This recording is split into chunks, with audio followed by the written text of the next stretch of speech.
ಹೇಳ್ತಾ ಇದ್ರಿ. ಅಂತ ಆಕೆ ವಾರ್ಡ್ನಲ್ಲಿ ಕೆಲಸ ಮಾಡ್ತಾ ಇದ್ಲು ಸರ್. ಹೊರಗಡೆ ಬಂದು ಒಳಗಿಂದ ಮಾಡ್ಕೊಂಡು ಹೊರ ಬಂದ್ಲು ಕೆಲಸ ಮಾಡ್ಕೊಂತಾನ.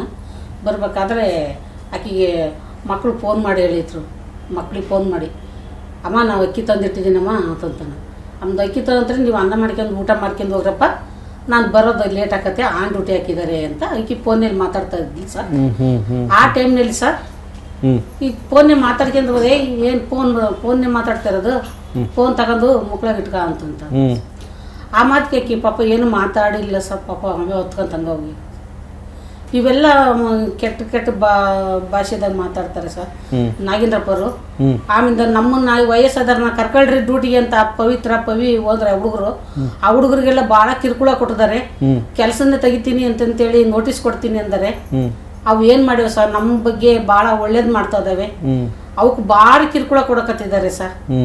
ಅವು ಕಿರುಕುಳ ಕೊಡೋದು ನಿಲ್ಲಿಸ್ರಿ ಸರ್, ಏನಾರ ಮಾಡಿ ಕರ್ಕೊಂಡೋಗಿ ನಾವಣಿ ಮೇಡಮ್ ಹತ್ರ ಹೇಳಿ ಏನಾರ ಮಾಡಿ ನಮ್ಮನ್ನು ಕೆಲಸಕ್ಕೆ ಸೇರಿಸ್ರಿ ಸರ್, ದಯಮಾಡಿ ಸರ್. ನಮಗೆ ಸ್ವಲ್ಪ ಮನೆ ಭಾಳ ಕಷ್ಟ ಆಗಿತ್ತು. ಇವ್ರ ಕರುಣೆ ತೋರಿಸಿಲ್ಲ, ಇವ್ರ ಮಾನವೀಯತೆ ತೋರಿಸಿಲ್ಲ, ಇವ್ರ ಮನುಷ್ಯರೇ ಅಲ್ಲ. ಇದನ್ನೆಲ್ಲ ನೋಡ್ತಾ ಇದ್ರೆ ಮೃಗಗಳು ಹಿಂಗೆ ಮಾಡಲ್ಲ. ಒಂದು ಪಕ್ಷ ನಿಮ್ಗೆ ಯಾರಿಗೂ ಅವ್ರು ಕೆಲಸನೇ ಕೊಟ್ಟಿಲ್ಲ ಅಂದರೆ ಹೆಂಗೆ ಮುಂದಿನ ಜೀವನ ಏನು ನಿಮ್ಮದು? ಸುಪ್ರೀಂ ಆಫೀಸ್ನಾಗ ಸಪೋರ್ಟ್ ಸಾಕ್ತಾರೆ ಸರ್. ಅದನ್ನ ಬಿಟ್ಟು ನಮ್ಗೆ ಯಾವುದು ಜಾಗ ಇಲ್ಲ ಸರ್. ಈಗ ಹೋಗಿ ಅಲ್ಲೇ ಸಾಕ್ತೇವೆ ಸರ್. ಅಷ್ಟು ಇಷ್ಟು ಮಂದಿ ಬಂದವಲ್ಲ, ಇಷ್ಟು ಮಂದಿ ವಿಷಯ ಕೂಡ ಅವ್ನ ಆಫೀಸಿನ ಮುಂದೆ ಸತ್ಬಿಡ್ತೀವಿ. ಇದು ಮಾತ್ರ 100% ಸತ್ಯ ಸರ್. ಹುಟ್ಟರೆ ಡೇಟ್ ಆಫ್ ಬರ್ತ್ ಅಂತ ತೋರಿಸಿದ್ರು ನಂಬಿಲ್ಲ ಸರ್ ಅವರು. ಅಲ್ಲ, ಸಾವು ಎಲ್ಲದಕ್ಕೂ ಪರಿಹಾರ ಅಲ್ವಲ್ಲಮ್ಮ? ಹಂಗಂದ್ರೆ ಹೆಂಗ್ರಿ ಸರ್? ಮತ್ತೆ ನಮ್ಗೇನಿದೆ ಸರ್? ಈಗ ಒಂದು ಪಕ್ಷ ಕೆಲಸನೇ ಕೊಡೋಕ್ಕಾಗಲ್ಲ, ಅವ್ರು ಕೊಟ್ಟೇ ಇಲ್ಲ ಅಂತ ಅಂದ್ಕೊಳ್ರಿ. ಈಗ ಅವರು ನಾನು ತೆಗೆದಾಕ್ಬಿಟ್ಟಿದ್ದೀನಿ, ನಾನು ತಗೊಳ್ಳಲ್ಲ, ನನಗೆ ಈಗೋ ಜಾಸ್ತಿ, ನಾನು ಒಂದ್ಸಲಿ ತೆಗ್ದಾಕಂದ್ರೆ ನಿಮ್ಮನ್ನ ವಾಪಸ್ ಕರ್ಸ್ಕೊಂಡ್ರೆ ನನ್ನ ಮರ್ಯಾದೆ ಇರ್ತದ ಅಂತ ನಾಗೇಂದ್ರಪ್ಪರ್ಗೆ ಅನ್ಸುತ್ತಲ್ವಾ? ಸರ್ ನಾನೊಂದು ದಿವಸ ಹೋಗಿದ್ದೆ ಸರ್, 1 ವರ್ಷ ತಗೊಳ್ರಿ, ಭಾರಿ ಕಷ್ಟ ಐತೆ ಅಂದರೆ 1 ಪಟ ನೋಟಿಸ್ ಕೊಟ್ಟ ಮೇಲೆ ಆ ತಮ್ಮ ಬರಲ್ಲ, ಕರ್ಕನ್ಲೇದೆ ಇಲ್ಲ ಕರ್ಕೊಳೋದೇ ಇಲ್ಲ ಅನ್ನ ಮತ್ತು ಸರಿಪನ್ನ ತಗೋದೆ. ಮೇಟ್ರನ್ನ ಹಾಕಿ ವರಲಕ್ಷ್ಮಿ ಮೇಡಮ್ ಅಂತ ತಗೋದೆ. ಹೋಗಿ ಸರ್ದಮ್ಮ 24 ವರ್ಷ ದುಡ್ದಿಯಲ್ಲ ನೀನು ಮನೆಗಿರೋ ಅಂದ್ಲು. ಅಮ್ಮ ಮನೆಗಿರೋಕೆ ಒಬ್ಬ ಮಗದಾನೆ, ಅವನು ಬೇರೆ ಇದ್ದಾನಮ್ಮ. ಒಂದು 3-4 ಹೆಣ್ಣು ಹುಡ್ರದ ಹೋಗೋ ಬರೋ ಸಹ ಮೊನ್ನೊಂದು ಹುಡುಗಿ ಹೆರಿಗೆ ಆಗೈತೆ, ಏನಾರು ತಂದು ಮಾಡೋಕೆ ನಮಗೆ ಕಷ್ಟ. ಅಲ್ಲಮ್ಮ, ನಾನು ಹೇಳೋದು ನಿಂಗೆ ಕೊಟ್ಟೇ ಇಲ್ಲ ಕೆಲಸ ಅಂದರೆ ಏನು ಮಾಡ್ತೀಯ ಹೇಳು? ಇನ್ನೇನು ಮಾಡೋಕ್ಕಕ್ಕ ಸರ್, ಅದಕ್ಕೆ ನಿಮ್ಮ ತಕ್ಕ ಜೀವನ ಏನಾನ ಬೇರೆ ಏನಾನ ರೂಪಿಸ್ಕೊಳ್ಳೋಕ್ಕೆ, ಅಂಗಡಿ ಏನಾನ ಇಟ್ಕೊಳ್ಳೋಕ್ಕೆ, ಅಥವಾ ಬೇರೆ ಏನಾನ ಬೇರೆ ಕೆಲಸ ಹುಡುಕೊಳ್ಳೋಕ್ಕೆ ಇದನ್ನ ಮಾಡ್ತೀರಾ? ಅಲ್ಲಿ ಜಾಗ ಇರ್ಬೇಕಲ್ಲ ಸರ್ ಅಂಗಡಿ ಇಟ್ಕೊಳಕ್ಕೆ. ಹೌದಾ? ಸರಿ, ಇವಾಗ ನಿಮಗೆ ಕಾಂಪನ್ಸೇಷನ್ ಏನಾನ ಕೇಳಿದ್ರಾ ಯಾರಿಗಾನ? ನನಗೇನ ಕೊಡಿ, ನಮ್ಮ ಮುಂದಿನ ಜೀವನಕ್ಕೆ 30 ವರ್ಷ ಕೆಲಸ ಮಾಡಿದ್ದೀವಿ, ಏನಾದರೂ ಕೊಡಿ ಅಂತ ಕೇಳಿದ್ದೀರಾ? ಬಂದಾಗ ಕೊರೋನಾದ ಮಾಡಿ ನನಗೆ ಕೊರೋನಾ ಪಾಸಿಟಿವ್ ಬಂದ್ಬಿಡ್ತು ಸರ್. ಸತ್ತೋದು ಅಂದರು ಹೆಂಗ ಬದುಕೆ ಮಂದಿ. ಅಲ್ಲಿನ ಡೆಂಟಲ್ನೇ ನೋಡ್ರಿ ಸರ್ ನಮಗೆಲ್ಲ ಮೋಸ ಮಾಡಿರೋದು. ಇವ್ರು ಹೇಳಿದ್ರಂತ ಇಂತಿನ ಥರನೇ ಬಿಡಿಸು ಅಂತ ಹೇಳತಿ, ನಾನು ಬರ್ಕೊಟ್ಟಿದ್ದು ನಮ್ಮ ಅಂದ್ರು ಅವರು ಡಾಕ್ಟ್ರು ಸಿದ್ದಣ್ಣ. ಹಾಂ, ನಮ್ದು ನಾನು ಇದ್ರಾಗದಕ್ಕಿಂತ ಜಾಸ್ತಿ ಹೇಳಿದ ವಯಸ್ಸು. ಹಂಗಾದ್ರು ಸಹ ನಮ್ಮ ಮಾಡಿಸ್ಬೇಕಾಗಿತ್ತು ಅಂದ್ರೆ ಇಲ್ಲಮ್ಮ TSC ಬರ್ಕೊಟ್ಟಾರ, 3 ಜನ ಬರ್ಕೊಟ್ಟಾರ. ಆಧಾರ್ ಕಾರ್ಡ್ ಇಂದ ಯಾರಿಗೆ ಮಾಡಕ್ ಹೋಗ್ಬೇಡ, ಎಲ್ಲ ಹೋಗಿ ಡೆಂಟಲ್ಲಿ ಬರ್ಕೊ. 1978 ಅಂತ ಅಂದ್ರೆ ನಿಮ್ಗೆ ಶಾಂತಮ್ಮ 58 ವರ್ಷ ನೋಡ್ರಿ ಸರ್. ಒಂದೇ 1 ವರ್ಷ ಕೊಡ್ರಿ ಸರ್ ಅಂದೆ ಸರ್. ನಾನು ಹೋಗಿ ಅಲ್ಲಿ ಚೆಕ್ ಮಾಡಿ ಅಲ್ಲಿ ಬಂದು ಇಲ್ಲಿ ಡೆಂಟಲ್ಲಿ ಕೊಡ್ಬೇಕು ಸರ್. ಒಟ್ಟ ಒಂದು 3-4 ಸಾವಿರ ಹೋಗಿತ್ತು ಸರ್ ಅಲ್ಲಿ. ಹೆಂಗ್ ಮಾಡ್ತಾರೆ ಇದು? ಈಗ ವಯಸ್ಸು ಕಂಡಿಡಿಯೋದು ಹೆಂಗೆ ನಿಮ್ಮ ಹಾಸ್ಪಿಟ್ಲಲ್ಲಿ? ಅಲ್ಲಿಂದ ಬಾಪೂಜಿ ಬರ್ಕೊಡ್ತಾರೆ ಸರ್. ಅಲ್ಲಿ ಅಲ್ಲಿಂದ ಎಕ್ಸ್ರೇ ಮಾಡ್ಸ್ಕೊಂಬರ್ಬೇಕು.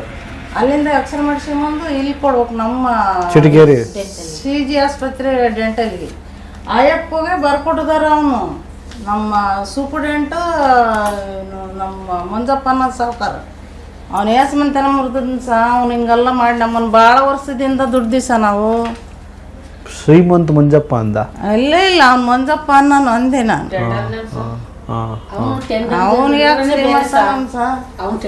ನಮ್ಮಿಂದ ಅವ್ನು ಶ್ರೀಮಂತ ಆಗ್ಯಾನ. ದಾನ ಪತ್ರ ಬರ್ದಿರೋ ಆಸ್ಪತ್ರೆ ಸರ್. ನಾನು ಕಟ್ಸಿದ್ದಲ್ಲ, ಯಾರು ಕಟ್ಸಿದ್ದಲ್ಲ, ದಾನ ಪತ್ರ ಬರ್ದಿರೋದ. ಹೌದಾ? ಅದಕ್ಕೋಸ್ಕರ ಎಲ್ಲಾನು ತೆಗ್ದಾಕಂತ ಹೇಳಿ ರೂಲ್ಸ್ ಏನಿಲ್ಲ ಸರ್. ದಾನ ಪತ್ರ ಬರ್ದಿರೋದ ಆಸ್ಪತ್ರೆ. ಹೌದಾ? ಕೊರೋನಾ ಬಂದಾಗ ಸಹ ತಡಿ, ಕೊರೋನಾ ಬಂದಾಗ ಅವಾಗ ವಯಸ್ಸಿರ್ಲಿಲ್ಲ ಸರ್. ಆ ಕೊರೋನಾ ಬಂದತ್ತಲ್ಲ ಅವಾಗ ನಮ್ಗೆ ವಯಸ್ಸು ಆಗಿದ್ದಿಲ್ಲ ಅವಾಗ ಹ್ಞೂ ಎಷ್ಟೋ ಜನ ಸತ್ತಿದಾರ ಸರ್ ನಮ್ಮ ಕೆಲಸದವ್ರು. ಹ್ಞೂ ನನಗೂ ಬಂದು 3 ತಿಂಗಳು ಹೊರಕ್ಕೆ ಹೊರಟದ್ದಿಲ್ಲ, ಕೊರೋನಾ ಬಂದು ಎದ್ದಿದ್ದೆ ಇಲ್ಲ, ಅಡ್ಮಿಂಟ್ ಆಗಿದ್ನಿ. ಬಾರಿ ಕಷ್ಟ ಮಾಡಿ ಕೆಲಸ ಉಳಿಸಿಂದಿ ಸಹ. ಇವರು ಯಾರ್ಯಾರು ಬಂದರು ಇಷ್ಟು ಅನ್ಯಾಯ ಮಾಡಿದ್ದಿಲ್ಲ. ಇವರು ಈ ಸೂಪರ್ಡೆಂಟು ಈ ಟೆಂಡರ್ನೇನು ಬಂದು ನಮಗೆ ಭಾರಿ ಅನ್ಯಾಯ ಮಾಡಿದ್ದಾನೆ ಸರ್. ಈಗ ನಿಮ್ಮ ಮಗಳನ್ನ ಇಟ್ಕೊಂಡು ಹೆಂಗೆ ಮುಂದಿನ ಜೀವನ ನಿಮ್ಮದು? ಸರ್ ಅದೇ ಸರ್ ನನ್ನ ಚಿಂತೆ ಬಂದ್ರದು ಸರ್. ನನ್ನ ಮಗಳು ಎದ್ದು ಅಡ್ಡಾಡಂಗಿಲ್ಲ ಸರ್. ನನ್ನ ಮಗಳು ನಾನು ಎಲ್ಲರೂ ಸತ್ತು ಬಿಡ್ತು ಸರ್ ಆಸ್ಪತ್ರೆ ಮಂದಿ. ನನ್ನ ಮಗಳು ಸರಿ ಇಲ್ಲ ಸರ್. ಕೇಳಿ ಸರ್ ರೋಟ್ರಿಗೆ ಗೊತ್ತೈತೆ ನನ್ನ ಮಗಳು ಸರಿ ಇಲ್ಲೇನಲ್ಲ. ಅಲ್ಲಮ್ಮ, ಎಲ್ಲರೂ ಸತ್ತೋಗ್ತೀನಿ ಅಂದರೆ ಅದು ಪರಿಹಾರ ಅಲ್ಲಲ್ಲಮ್ಮ. ಮತ್ತೆ ಏನು ಮಾಡ್ಬೇಕು ಸರ್? ಮತ್ತೆ ಕೆಲಸ ಇಲ್ಲ ಅಂದಮೇಲೆ ಏನು ಮಾಡ್ಬೇಕು ಸರ್? ನಮಗೆ ಜೀವನ ಇಲ್ಲ ಅಂದಮೇಲೆ ಏನು ಮಾಡ್ಬೇಕು ನಾವು? ಕಮಿಷನರ್ ಹತ್ರ ಲೆಟ್ರ್ ಬರೆದು ಕೊಟ್ಟಿದ್ದೀರಾ? ಹೋಗ್ಲಿ, ಕಮಿಷನರ್ ಒಂದು ಲೆಟ್ರ್ ಕೊಡ್ಬೇಕಾಗಿತ್ತಲ್ವಾ? ಇಲ್ಲ ಸರ್, ಕೊಟ್ಟಿಲ್ಲ. ನಿಮಗೆ ಅದೆಲ್ಲ ಗೊತ್ತಾಗಲ್ಲವಾ? ಗೊತ್ತಾಗಲ್ಲ ಸರ್. ಇಂಟರ್ನೆಟ್ ತೆಗ್ದಾರ ನೋಡಿ ಸರ್. ಮಾತ ಬರ್ಲಿಲ್ದರು ಎಲ್ಲಿ ಓಡಾಡ್ಲಿಂದಾರ ಅಂತಾರನೇ ತೆಗ್ದಾರ. ಆರ್ಸಿ ನೋಟಿಸ್ ಕೊಟ್ಟು ಕಳ್ಸ್ರ ಅಂದ ಸೂಪರ್ಡೆಂಟ್. ಇಂಥವೆಲ್ಲ ಮಾಡ್ತಾರೆ ಸರ್. ನಿಮ್ಮಂತರು ದೇವ್ರಾದರು ಅಲ್ಲೇ ಕೆಲಸ ಕೊಡಿಸ್ಬೇಕು ಸರ್. ಆ ಛಲ ನಿಮ್ಮಲ್ಲಿ ಐತಿ ಅಂತ ನಾವು ಬಂದಿದ್ದು ಸರ್. ನಮಗಂತೂ ತನ್ನ ನೀವು ಕೊಡ್ತೀರಿ ಅಂತ ನಿಮ್ಮ ಅಭಿಮಾನ ಇಟ್ಕೊಂಡು ನಾವು ಅಭಿಮಾನಿಗಳು ನಿಮ್ಮ ತಾಲಿ ಬಂದೆವು ಸರ್. ನಮ್ಮ ಪಾಲಿಗೆ ನೀನೇ ದೇವರು. ಅನ್ನ ಕೊಡೋರು ನೀನೇ, ಅನ್ನ ಕಸ್ಕೊಂಡವ್ರು ನೀವೇ. ಇಷ್ಟು ಮಾತ್ರ ಹೇಳ್ಬರ್ಲಿ ಸರ್. ನಾವು ಅವ್ರು ಲಂಚ ತಗೊಂಡು ನೋಡ್ಬಿಟ್ರೆ ಭಾಳ ಕೆಟ್ಟದಿದೆ ಸರ್. ಅಷ್ಟಿಷ್ಟು ಮಾಡ್ತಾರೆ ಸರ್. ಆಯ್ತು, ಓಕೆ.